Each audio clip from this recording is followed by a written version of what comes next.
प्यारे विद्यार्थियों नमस्कार। स्वागत है आप सभी का आपके अपने YouTube channel GK by JP sir में। तो जो भी विद्यार्थी राजस्थान पशु परिचर भर्ती परीक्षा की तैयारी करें विद्यार्थियों, उन सभी विद्यार्थियों के लिए आज का यह वीडियो बहुत ही ज़्यादा इम्पोर्टेंट होने वाला है, क्योंकि आज के इस वीडियो के अंतर्गत हम लेकर के आए हैं पशुपालन पार्ट बी के मोस्ट इम्पोर्टेंट 30 प्रश्न, जो आपको 1 से 3 दिसंबर को होने वाली एग्जाम में हूबहू यहाँ से प्रश्न देखने को मिलेंगे। इसलिए वीडियो को बिना मिस किए हुए अंत तक जरूर देखना और अंत में कमेंट करके बताना है कि आपकी कितने सही होते हैं। ठीक है विद्यार्थियों, ये रहा आज की क्लास का पहला प्रश्न। विदेशी गोवंश का वैज्ञानिक नाम है। विद्यार्थियों बताना है कि विदेशी गोवंश है उसका वैज्ञानिक नाम क्या है। Bos indicus, Capra hircus, Bos taurus या ओविस एरी। तो देखिए विद्यार्थियों, गोवंश की दो नस्लें होती हैं, एक होती है विदेशी और एक होती है आपकी देशी। तो यहाँ पे पूछा है कि विदेशी गोवंश का वैज्ञानिक नाम क्या है, तो विदेशी गोवंश का वैज्ञानिक नाम हो जाएगा बोस टोरस।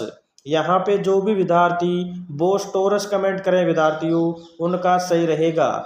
जो आपकी बोस इंडिकस है ये आपके देशी नस्ल का नाम है, और कैप्रा हिरकस है वो आपके बकरी की नस्ल का वैज्ञानिक नाम है, और ओविस एरिस है ये भेड़ की नस्ल का नाम है। ठीक है विद्यार्थियों, चलते हैं नेक्स्ट प्रश्न। अगला प्रश्न है, वर्तमान में पंजीकृत देशी नस्लों की कुल संख्या कितनी है। बताना है जो वर्तमान में पंजीकृत है उनकी देशी नस्लों की संख्या कितनी है। 200 है, 202 है, 212 है या 222 है। तो देखिए विद्यार्थियों, जो वर्तमान में पंजीकृत देशी नस्लों की संख्या है वो है आपकी 212 विद्यार्थियों। कितनी है विद्यार्थियों, 212। पूर्व में कितनी थी, 202 थी, लेकिन N B A G R ने 2022 में 10 नई देशी नस्लों को और पंजीकृत कर लिया है। ठीक है विद्यार्थियों, इसलिए यहाँ पे जो भी विद्यार्थी 212 कमेंट करे हैं उनका सही रहेगा। चलते हैं नेक्स्ट प्रश्न।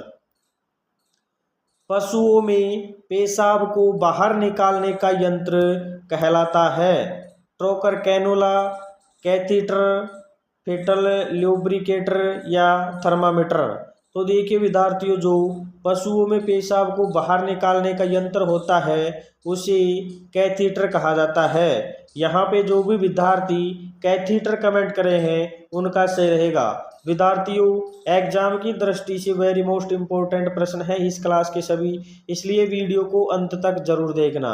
और देखिए विद्यार्थियों, जो आपके ट्रेकर कैनुला होता है यह जब पशु के रुमन में आफरा की समस्या होती है तब इससे छिद्र करके इससे श्वास को बाहर निकाला जाता है। ठीक है विद्यार्थियों, चलते हैं नेक्स्ट प्रश्न।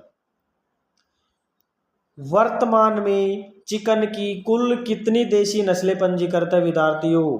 अब चिकन का मतलब यहाँ आपको मुर्गी की नस्लें बतानी है, क्योंकि यहाँ पे जो मुर्गी का मांस होता है उसे चिकन कहा जाता है विद्यार्थियों। क्या कहा जाता है, चिकन। तो बताना है आपको कि वर्तमान में चिकन की कुल कितनी देशी नस्लें पंजीकृत है। 18 है, 20 है, 19 है या 21 है। तो देखिए विद्यार्थियों, चिकन की यहाँ पे 19 देशी नस्लें पंजीकृत है। जो भी विद्यार्थी 19 कमेंट करे हैं उनका सही रहेगा। चलते हैं नेक्स्ट प्रश्न। मुर्गी के पेट के कितने भाग होते हैं विद्यार्थियों। वेरी मोस्ट इम्पोर्टेंट प्रश्न कि मुर्गी के पेट के कितने भाग होते हैं, 1, 2, 3 या 4। तो देखिए विद्यार्थियों, मुर्गी के पेट के 2 भाग होते हैं। कौन कौन से होते हैं, वेंट्रिकुलस वेंट्रिकुलस और प्रोवेंट्रिकुलस विद्यार्थियों। और जो प्रोवेंट्रिकुलस भाग होता है उसे मुर्गी के पेट का सत्य आमाशय भी कहा जाता है विद्यार्थियों। ठीक है, चलते हैं नेक्स्ट प्रश्न। पशुओं के आमाशय का सबसे बड़ा भाग होता है रूमन, रेटिकुलम, ओमेजम या एबोमेजम। देखिए विद्यार्थियों, पशुओं के आमाशय के पेट के 4 भाग होते हैं। वो होते हैं रूमन, रेटिकुलम, ओमेजम और एबोमेजम। अब यहाँ पे बताना है कि जो पशु के आमाशय के पेट का सबसे बड़ा भाग कौन सा होता है, तो वो होता है विद्यार्थियों आपकी रूमन। और यदि पूछ लिया जाए कि कितना प्रतिशत होता है, तो ये होता है आपके लगभग 80% भाग होता है पूरे पेट का रूमन। ठीक है विद्यार्थियों, चलते हैं नेक्स्ट प्रश्न। पशु आमाशय में रूमन का पीएच मान कितना होता है विद्यार्थियों? वेरी मोस्ट इम्पोर्टेंट प्रश्न। पीएच 6 होता है, 6.8 होता है, 6 से 6.8 होता है या 6.5 से 6.8 होता है। तो देखिए विद्यार्थियों, पशु आमाशय में रूमन का पीएच मान होता है, वो होता है 6 से 6.8। यहाँ पे जो भी विद्यार्थी 6 से 6.8 कमेंट कर रहे हैं उनका सही रहेगा। चलते हैं नेक्स्ट प्रश्न। पशु आमाशय के किस भाग में VFA का सर्वाधिक अवशोषण होता है कि पाचन होता है? बताना है विद्यार्थियों। अवशोषण का मतलब यहाँ होता है पाचन से संबंधित। ठीक है विद्यार्थियों, तो बताना है रेटिकुलम हो जाएगा, रूमन हो जाएगा, एबोमेजम या ओमेजम। तो देखिए विद्यार्थियों, जो पशु आमाशय में जो VFA का सर्वाधिक अवशोषण होता है वो होता है आपकी ओमेजम में। ठीक है विद्यार्थियों, जो भी विद्यार्थी यहाँ पे ओमेजम कमेंट कर रहे हैं उनका सही रहेगा। चलते हैं नेक्स्ट प्रश्न। फीमोरल धमनी द्वारा किस जीव में नाड़ी दर ज्ञात की जाती है विद्यार्थियों? वेरी वेरी मोस्ट इम्पोर्टेंट प्रश्न, टिक लगा लीजिए। तो भेड़ में, बकरी में, कुत्ते में या ये सभी? तो देखिए विद्यार्थियों, जो फीमोरल धमनी होती है उससे नाड़ी दर भेड़ में भी ज्ञात की जाती है, बकरी में भी की जाती है और कुत्ते में भी की जाती है। यानी कि यहाँ पे जो भी विद्यार्थी ये सभी कमेंट कर रहे हैं उनका सही रहेगा। चलते हैं नेक्स्ट प्रश्न। गाय के गर्भकाल की अवधि कितनी होती है विद्यार्थियों? बताना है कि गाय के गर्भकाल की अवधि कितनी होती है। 310 दिन, 651 दिन, 280 दिन या 390 दिन? बताइए दोस्तों। तो देखिए, गाय के गर्भकाल की अवधि होती है वो होती है 280 दिन। यहाँ पे जो भी विद्यार्थी 280 दिन कमेंट कर रहे हैं उनका सही रहेगा। और देखिए विद्यार्थियों, 310 दिन होती है वो आपके भैंस के गर्भकाल की अवधि होती है और 651 दिन होती है वो होती है अथीन की। ठीक है विद्यार्थियों, चलते हैं नेक्स्ट प्रश्न।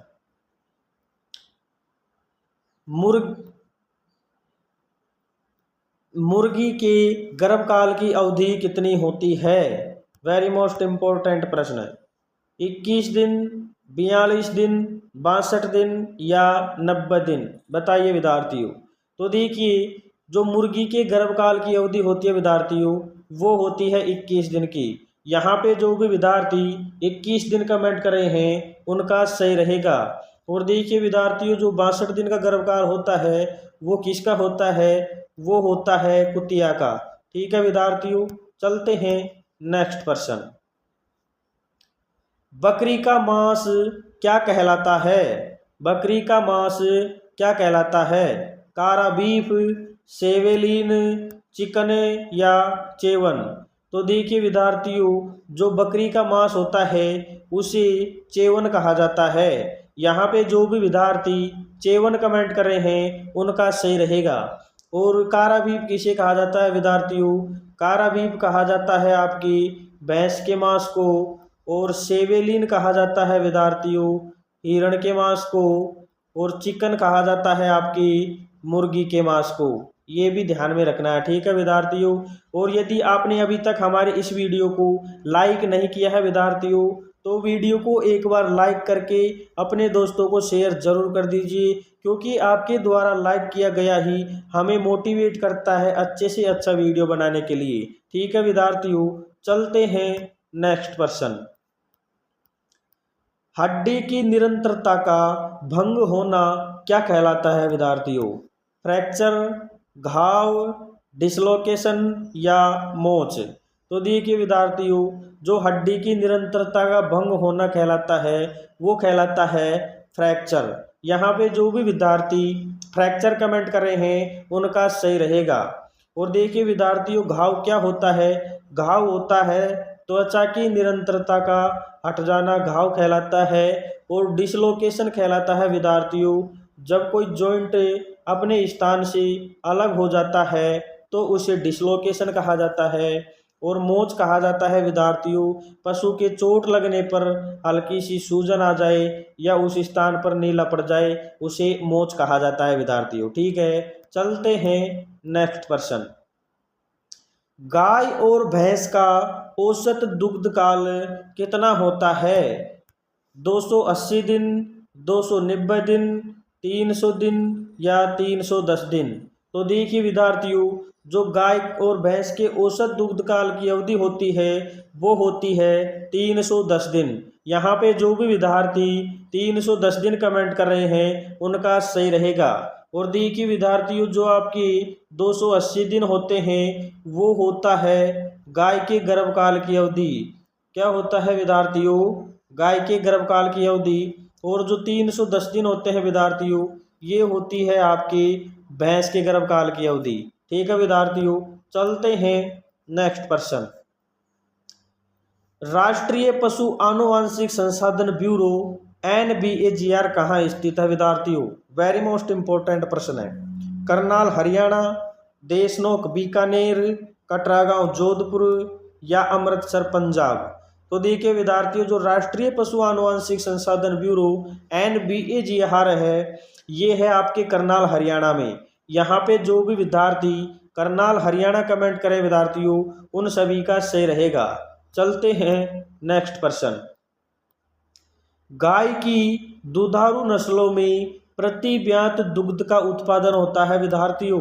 बताना है, जो दुधारू नस्ल की गाय होती हैं वो प्रति ब्यात लगभग कितना लीटर दूध दे देती है? तो 500 से 1000 लीटर, 1000 से 1500 लीटर, 1500 से 2500 लीटर या 2500 से 3500 लीटर? तो देखिए विद्यार्थियों, जो दुधारू किस्म की नस्लें होती हैं उनका प्रति ब्यात दुग्ध उत्पादन होता है वो होता है 1500 से 2500 लीटर विद्यार्थियों। और जो आपकी द्विकाजी नस्लें होती हैं विद्यार्थियों, क्या होती है? द्विकाजी नस्लें, उनका दुग्ध काल, उनका प्रति ब्यात दुग्ध उत्पादन होता है 1000 से 1500 लीटर। और जो आपके भारवाहक नस्लें होती है विद्यार्थियों वो देती हैं 500 से 1000 लीटर प्रति ब्यात दूध। कौन सी? भारवाहक नस्लें। ठीक है विद्यार्थियों, चलते हैं नेक्स्ट प्रश्न। निम्नलिखित में से गाय की एक दुधारू किस्म की नस्ल विद्यार्थियों? वेरी मोस्ट इंपॉर्टेंट प्रश्न। देवनी, मेवाती, कांकरेज या जर्सी? देखिए विद्यार्थियों, ये सभी गाय की नस्लें हैं, लेकिन इनमें से बताना है कि दुधारू किस्म की नस्ल कौन सी है। तो दुधारू किस्म की नस्ल के लिए एक ट्रिक है, वो ट्रिक क्या है? सरस गाय, दूध देने वाली। क्या याद रखना है? सरस गाय, दूध देने वाली। ठीक है विद्यार्थियों, इससे हो जाएगा सरस गाय, देवनी, गीर, राठी। ये विद्यार्थियों ये है जो आपकी दुधारू किस्म की नस्ल है। तो इनमें से आपकी देवनी नस्ल है वो आपकी दुधारू किस्म की नस्ल। ठीक है विद्यार्थियों, चलते हैं नेक्स्ट प्रश्न।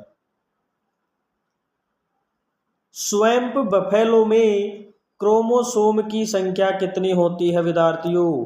क्रोमोसोम यानी गुणसूत्रों की संख्या बतानी है विद्यार्थियों। देखिए विद्यार्थियों, जो आपकी पालतू नस्लें होती हैं भैंस की उन्हें दो भागों में बांटा जाता है। एक होता है स्वैम्प बफेलो और दूसरी होती है विद्यार्थियों रिवर बफेलो। क्या याद रखना है विद्यार्थियों? स्वैम्प बफेलो और रिवर बफेलो। जो आपकी स्वैम्प बफेलो होती है विद्यार्थियों वे मुख्यतः या मांस के लिए पाली जाती है, और जो रिवर बफेलो होती है वो आपकी मुख्य रूप से दुग्ध उत्पादन के लिए पाली जाती है विद्यार्थियों। तो यहाँ पे बताना है स्वैम्प बफेलो में क्रोमोसोम यानी गुणसूत्रों की संख्या कितनी होती है। 54 होती है, 52 होती है, 50 होती है या 48 होती है। तो देखिए विद्यार्थियों, स्वैम्प बफेलो में क्रोमोसोम की संख्या 48 होती है। यहाँ पे जो भी विद्यार्थी 48 कमेंट कर रहे हैं उनका सही रहेगा। और जो आपके रिवर बफेलो होती है उसमें क्रोमोसोम की संख्या 50 होती है। ठीक है विद्यार्थियों, चलते हैं नेक्स्ट प्रश्न। ब्लैक डायमंड किसके मांस को कहा जाता है। एग्जाम की दृष्टि से वेरी मोस्ट इंपॉर्टेंट प्रश्न विद्यार्थियों। गाय के मांस को, भैंस के मांस को, बकरी के मांस को या मुर्गी के मांस को। तो देखिए विद्यार्थियों, जो भैंस का मांस होता है उसे ब्लैक डायमंड कहा जाता है। ठीक है विद्यार्थियों, चलते हैं नेक्स्ट प्रश्न। देखिए विद्यार्थियों, यदि आप हमारे इस YouTube चैनल पर पहली बार विजिट कर रहे हैं तो हमारे इस चैनल को सब्सक्राइब करके बेल आइकन को ऑन कर लीजिए ताकि हमारी आने वाली प्रत्येक वीडियो आप तक पहुंच सके। क्योंकि हमारे इस YouTube चैनल पर राजस्थान से संबंधित जो सभी भर्ती परीक्षा होती है उनके MCQ की क्लासें लगाई जाती हैं। ठीक है विद्यार्थियों, इसलिए चैनल को सब्सक्राइब करके बेल आइकन को ऑन कर लीजिए। चलते हैं नेक्स्ट प्रश्न। वर्तमान में ऊंट की 9 देसी नस्लों में से राजस्थान में कितनी नस्ल है विद्यार्थियों। कि जो आपके ऊंट की 9 देसी नस्लें पंजीकृत की गई हैं वर्तमान में, उनमें से राजस्थान में कितनी नस्लें निवास करती है। तो 5, 6, 7 या 8। तो देखिए विद्यार्थियों, जो 9 देसी नस्लें हैं उनमें से 6 नस्लें जो राजस्थान की नस्लें हैं। ठीक है विद्यार्थियों, चलते हैं नेक्स्ट प्रश्न। राजस्थान की एकमात्र मुर्गी की नस्ल है विद्यार्थियों। चिकन की कितनी नस्लें पंजीकृत की गई हैं। पिछले प्रश्न में बताया था आपको कि 19 नस्लें पंजीकृत की गई है। उनमें से मात्र एक ऐसी नस्ल है जो राजस्थान की है और सब दूसरे देशों की नस्लें हैं। तो बताना है कि जो राजस्थान की एकमात्र मुर्गी की नस्ल है वो कौन सी है। मारवाड़ी है, मालावी है, मणिपुरी है या मेवाड़ी है विद्यार्थियों। एग्जाम की दृष्टि से वेरी मोस्ट इंपॉर्टेंट है। तो इस प्रश्न का उत्तर जो भी विद्यार्थी मेवाड़ी कमेंट करे विद्यार्थियों, उन सभी विद्यार्थियों का सही रहेगा। जो मेवाड़ी नस्ल है एकमात्र राजस्थान की नस्ल विद्यार्थियों। चलते हैं नेक्स्ट प्रश्न। पशु चिकित्सा विज्ञान के पिता हैं विद्यार्थियों। मोस्ट इंपॉर्टेंट प्रश्न। हिपोक्रेट्स, रेनेटस विजेटियस, सलीम अली या इनमें से कोई नहीं विद्यार्थियों। तो देखिए पशु चिकित्सा विज्ञान के पिता है वो है आपके रेनेटस विजेटियस विद्यार्थियों। जो भी विद्यार्थी रेनेटस विजेटियस कमेंट करे हैं उनका सही रहेगा। और देखिए विद्यार्थियों, जो आपके हिपोक्रेट्स है वो आपके चिकित्सा विज्ञान के पिता है विद्यार्थियों। किसके पिता है? चिकित्सा विज्ञान के पिता है। और सलीम अली को सभी जानते हैं, इन्हें बर्डमैन के नाम से जाना जाता है विद्यार्थियों। किसके नाम से जाना जाता है? बर्डमैन के नाम से। ठीक है, चलते हैं नेक्स्ट प्रश्न। हृदय दर का सामान्य से कम होना क्या कहलाता है? क्या बताना है विद्यार्थियों कि हृदय दर का सामान्य से कम होना क्या कहलाता है? टेकिकार्डिया, हाइपोथर्मिया, ब्रेडिकार्डिया या टेक्नीपिया। बताइए विद्यार्थियों। तो देखिए, जो हृदय दर सामान्य हो जाती है उसे ब्रेडिकार्डिया कहा जाता है विद्यार्थियों। क्या कहा जाता है? ब्रेडिकार्डिया। और टेकिकार्डिया कहा जाता है हृदय दर का सामान्य से अधिक हो जाना विद्यार्थियों। अब इनको याद रखने की ट्रिक भी है कि जब विद्यार्थी बीड़ी पीते हैं तो उनके कैंसर की समस्या होती है और उनकी खांसी, दम घुटने लगता है। यानी कि सामान्य दर है वो कम हो जाती है, इसलिए दम घुटने लगता है। और अधिक हो जाती है जब हम किसी साधन को ओवरटेक करते हैं तो वो ओवरटेक करने के लिए हमें स्पीड अधिक करनी पड़ती है, तब ओवरटेक की जाती है। तो याद रखना है कि जब हृदय दर का सामान्य से अधिक होना ट्रेकिकार्डिया और कम होना ब्रेडिकार्डिया कहलाता है विद्यार्थियों। ठीक है, चलते हैं नेक्स्ट प्रश्न। विद्यार्थियों, अभी तक आपने हमारे इस वीडियो को लाइक नहीं किया है तो एक बार वीडियो को लाइक जरूर कर दीजिए। अगला प्रश्न है, पशुओं में गलघोटू रोग किस प्रकार का रोग है विद्यार्थियों? वायरस जनित है, प्रोटोजोआ जनित है, विषाणु जनित है या जीवाणु जनित है? तो देखिए, जो गलघोटू रोग होता है विद्यार्थियों, वो एक जीवाणु जनित रोग है। यहाँ पे जो भी विद्यार्थी जीवाणु जनित कमेंट करे हैं उनका सही रहेगा। चलते हैं नेक्स्ट प्रश्न। धंगर चरवाहे कहाँ पाए जाते हैं विद्यार्थियों? ये आपकी जो नया टॉपिक जुड़ा है विद्यार्थियों, आधुनिक विश्व के चरवाहे, उस टॉपिक से प्रश्न उठाया गया है। बताना है कि धंगर चरवाहे कहाँ पाए जाते हैं? महाराष्ट्र में, गुजरात में, उत्तराखंड में या राजस्थान में विद्यार्थियों? तो देखिए, जो धंगर चरवाहे होते हैं विद्यार्थियों, वो आपके महाराष्ट्र में पाए जाते हैं। यहाँ पे जो भी विद्यार्थी महाराष्ट्र कमेंट करें उनका सही रहेगा। चलते हैं नेक्स्ट प्रश्न। निम्न में से पहाड़ों पर रहने वाले चरवाहे हैं विद्यार्थियों, जो अधिकतर पहाड़ों पर ही निवास करते हैं? भोटिया, गद्दी, मोनपा या उपरोक्त सभी? तो देखिए विद्यार्थियों, भोटिया है वो भी पहाड़ों पर रहने वाले चरवाहे हैं, गद्दी भी और मोनपा भी।